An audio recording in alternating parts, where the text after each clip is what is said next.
Veg pakora, ঠিক আছে, আলুর চিপস লম্বা লম্বা, পনির সাথে কড়াইশুঁটি কচুরি, ঠিক আছে, আলু স্টাফ, ঠিক আছে, পালক পনির, ওই যে স্যালাড আছে, বাসন্তী পোলাও, ছানার কোপ্তা, আলু স্টাফ তো দিয়েছি তো। এটা পায়েস আছে, ক্ষীরের পায়েস, ক্ষীরের পায়েস, মিষ্টি এটা কোথায় গেল? এটাতে রসমালাই আছে, ঠিক আছে, আর রাজভোগটা দে। এই যে অমিত দেখো রাজভোগ দেখেছো তো, আর 250 থেকে 300 লোকের অ্যারেঞ্জমেন্ট আছে।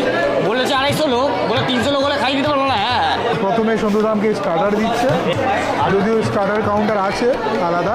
পনির সাথে প্রথমে এই আলুর চিপসটা খাওয়া যাক, এবং পুরো প্লেন, হালকা শুধু ওপর দিয়ে ব্ল্যাক পেপার দিয়েছে, ব্যাস। ভেজ পকোড়া, পুজোর খাবারগুলো রিভিউ হয়। ভিডিওটা করার কারণ একটাই, যারা পুজোর ক্যাটারিং খুঁজছো তাদের জন্য, এটা কিন্তু রিভিউয়ের পারপাস না। এর সাথে আমার অতীব প্রিয় একটি খাবার, পনির সাথে চমৎকার। তোমার হাতে জাদু আছে, জাদু। সন্তুদা কি সুন্দর করে সাজিয়ে নিয়ে এসছে খাবারটা আমার জন্য।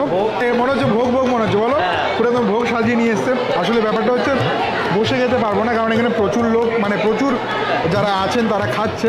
তো আমরা এই জন্য সন্তুদা আমি হাতেই দিচ্ছে, সন্তুদার যদি বলছি